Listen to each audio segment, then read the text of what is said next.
Students, this is video number 4 of magnetic effects of current.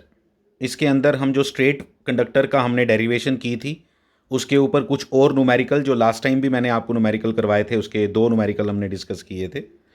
Third numerical उसी के ऊपर है, फिर उसकी थोड़ी सी एक्सटेंशन है, उसके ऊपर डिस्कस करने वाले हैं। This is the first one. ये एक वायर है, स्ट्रेट कंडक्टर है, जो हॉरिजॉन्टल के साथ 37 डिग्री एंगल बना रहा है और मुझे इस पॉइंट P पे, for example this is point P, हमें इस पे मैग्नेटिक फील्ड फाइंड करना है due to the current in this wire. इस करंट की वजह से यहाँ पे हमने यहाँ मैग्नेटिक फील्ड फाइंड करना है। और हमें मालूम है कि मैग्नेटिक फील्ड का formula for a straight conductor is equal to mu naught I upon 4 pi A sine phi 1 plus sine phi 2 है। सारी की सारी स्टोरी इस टाइप के न्यूमेरिकल्स में आती है कि A किसके बराबर होगा, फाई 1 किसके बराबर होगा और फाई 2 किसके बराबर होगा। अगर ये सब 3 चीज़ें पता चल जाए मुझे हर न्यूमेरिकल के अंदर, just I need to substitute these values in this formula and we will get the result of the magnetic field at some point. अब ये थोड़ा सा इस क्वेश्चन के अंदर, अब ये परपेंडिकुलर डिस्टेंस A किसके बराबर होगा, परपेंडिकुलर डिस्टेंस कैसे निकालें। परपेंडिकुलर डिस्टेंस निकालने के लिए इस टाइप की प्रॉब्लम में you have to extend this line और आपको देखना पड़ेगा कि यहाँ पे इसके साथ 90 डिग्री कैसे बना। तो दिस इज़ द 90 डिग्री पहले बनना चाहिए और ये आपका जो भी होगा, जो इसकी लेंथ है, this is your A। Fine. दूसरी बात आती है θ1 और θ2 की। पहले A के ऊपर ही बात कर लेता हूँ। ये मैंने यहाँ पे बनाया भी है। ये अगर 37 है, ये 90 है, तो ये 53 है, 53 है, ये 90 है और ये फिर से 37 है। तो 37 डिग्री होने की वजह से ये, अगर आपको D गिवन था, ये क्वेश्चन में गिवन होगा D, लेकिन मेरे को ये नहीं चाहिए, मेरे को चाहिए ये।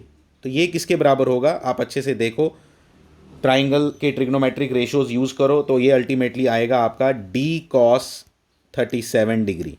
कौन? A की वैल्यू, जो अभी पीछे फॉर्मूले में हमने A यूज़ किया था, उसकी वैल्यू क्या है, D cos 37 डिग्री। एक बात। दूसरी बात, एंगल्स कैसे लेंगे। अब एंगल्स की बात बताता हूँ। अगर आप एंगल्स को रिमाइंडर दो कि एंगल्स थे क्या, तो मैं आपको दोबारा से ये फिगर बना के देता हूँ। इस पॉइंट पे अगर आपको, पहली बात, एंगल मेजर होते हैं ये जो परपेंडिकुलर लाइन है इससे, यानी कि इस बार इससे। फाइन। फिर आपने एंगल हमेशा 2 लाइन्स के बीच में होता है, तो एक लाइन ये है जो टॉप मोस्ट पॉइंट से आती है और एक जो बॉटम मोस्ट पॉइंट से आती है, इसके साथ लेना है। इस बार जो लोअर मोस्ट पॉइंट से आ रही है वो ये वाली लाइन है, इसलिए एंगल आपका कितना हो गया, 37 डिग्री। अगर लेकिन आप ध्यान से देखो तो आपको मूव कैसे करना पड़ रहा है, ये you are moving for measuring this angle. नहीं, पहले टॉप मोस्ट का एंगल ले लो ना, फाई 1 तो आपका ऊपर वाला होगा ना, पहले ऊपर वाला एंगल ले लो। तो ऊपर वाला एंगल इन्फिनिटी तक जा रही है ये लाइन, ये एक्सटेंड्स टू इन्फिनिटी है, ये गिवन है क्वेश्चन के अंदर। अगर ये एक्सटेंड्स टू इन्फिनिटी है तो इसका मतलब ये जो एंगल आएगा ये 90 डिग्री आएगा। तो यानी कि आपका ऊपर वाला एंगल, फाई 1 मानो या फाई 2 मानो, वो कितना आया, 90 डिग्री। फिर फाई 1 की अगर मैं बात करूं तो वो किसके बराबर आया, it comes out to be -37 degree. अगर आप ध्यान से देखो तो ये हमने कैसे मेजर किया, क्लॉकवाइज। तो ये भी कैसे मेजर कर रहे हैं, क्लॉकवाइज। ठीक है, तो क्लॉकवाइज नहीं होना चाहिए, आपको मालूम है कि नीचे वाला एंगल एंटी क्लॉकवाइज होना चाहिए। अगर क्लॉकवाइज मेजर करोगे तो आपको नेगेटिव लेना पड़ेगा। सेम कॉन्सेप्ट इलेक्ट्रिक फील्ड में भी है और ये सेम प्रॉब्लम इलेक्ट्रिक फील्ड की भी हो सकती थी। ये मैंने यहाँ पे आंसर लिख दिए हैं। तो 3 आंसर आपके सामने हैं। A की वैल्यू भी आपके पास है, θ1 की वैल्यू भी आपके पास है, θ2 की वैल्यू भी आपके पास है। अब आपको ये just you have to substitute this in the formula of B and you will get the answer जो आपको रिक्वायर्ड आंसर है। इसके बाद अगर मैं बात करूं तो यहाँ पे एक और प्रॉब्लम दी है जिसमें ये 3 स्ट्रेट वायर्स हैं, they are forming a triangle. हर एक इक्विलेटरल ट्राइंगल बना रहे हैं और एक की लेंथ कितनी है, ये L गिवन है क्वेश्चन के अंदर। आपको मैग्नेटिक फील्ड फाइंड करना है इसके सेंटर पे। सेंटर का मतलब ट्राइंगल के केस में सेंट्रॉइड होता है। सेंट्रॉइड, मीडियन, ये सब मैं आपको सब बता चुका हूँ, डिटेल इन्फॉर्मेशन है इन सब की दी हुई आपको। ठीक है, बड़ी देर से ये इन्फॉर्मेशन ले रहे हैं, नहीं मालूम तो आपको पिछले वीडियोस कंसल्ट करने पड़ेंगे। यहाँ करने के लिए हम लोग क्या करेंगे अब, सबसे पहले आपको मालूम है कि आप पहले डायरेक्शन देख लो। अगर आप ध्यान से देखो तो इसकी वजह से यहाँ पे मैग्नेटिक फील्ड ऐसा आएगा, इसकी वजह से भी सेम ऐसा ही आएगा, इसकी वजह से भी सेम ऐसा ही आएगा। Use the palm rule and gate the result. Palm rule अब आपको लगाना आना चाहिए। सेपरेट 2 वीडियोस मैंने उसके लिए बना के दी हैं आपको पाम रूल के लिए। तो इसलिए तीनों के केस में ये अंदर की तरफ आया, और जब अंदर की तरफ आया तो इसका मतलब तीनों के केस में ये तीनों को हम करेंगे और तीनों को ऐड कर देंगे, और तीनों सिमेट्रिकल होने की वजह से, तीनों की लेंथ वायर की सेम होने की वजह से हम 3 से बाद में मल्टीप्लाई कर देंगे एक वायर का निकालने के बाद। लेकिन वायर का निकालने के लिए यू नीड एंगल्स। एंगल्स की अगर मैं बात करूं तो ये लो भाई, दोनों एंड से ज्वाइन कर दिया, और ये आपका perpendicular distance which we call A. ये एंगल आपका, ये वाला एंगल जो आपका है ये होगा 120 डिग्री। ठीक है, ये 120 डिग्री आप इसको ज्वाइन कर लो, ये तीनों एंगल 120 डिग्री बनते हैं। तो ये 120 डिग्री का एंगल हो गया। 120 डिग्री के एंगल में ये 60 और ये 60, यानी कि φ1 और φ2 मुझे सामने नज़र आ गए 60 डिग्री ईच। लेकिन सारी कहानी अटकती है इसके ऊपर।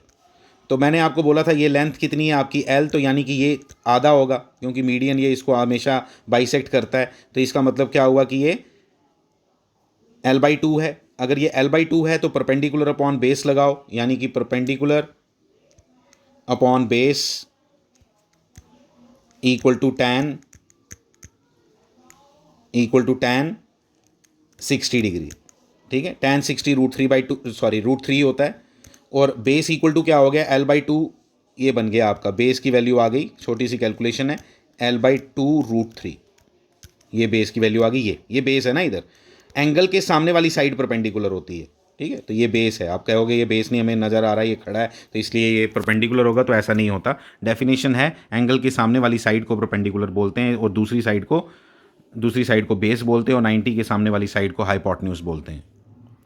तो ये तीनों एंगल हमने निकाले हैं। मैंने ये पूरी कैलकुलेशन करके दिखाई है, यहाँ पे आप देख सकते हो। देखो ए की वैल्यू मैंने आपको बता दी, ए वही जो हमने वहाँ यूज़ करना है, θ1 θ2। मैंने पूरा फार्मूला लिखा नहीं, मैंने पीछे लिख के दिया अभी आपको।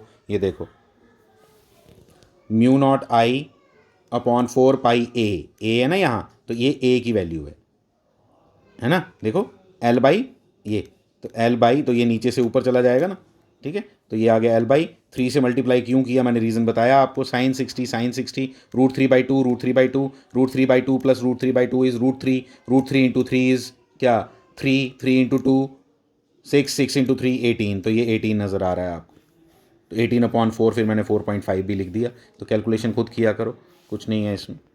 ये अगला प्रॉब्लम जो तुम्हें खुद ट्राई करना चाहिए, वही सेम फिगर, वही सेम कॉन्सेप्ट है, लेकिन इस बार, पिछली बार आपने ट्राइंगल बनाई थी, इस बार आपने स्क्वायर बनाया। और जानबूझ के मैंने करंट की डायरेक्शन इस तरह से ली है कि इस बार पाम रूल यूज़ करने के बाद मुझे क्रॉस नहीं, मुझे डॉट मिलेगा।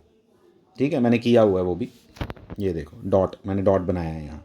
बी जब लिख दिया मैंने, बी मतलब मैग्नेटिक फील्ड, और मुझे वी के ऊपर वेक्टर बी डालना चाहिए हमेशा।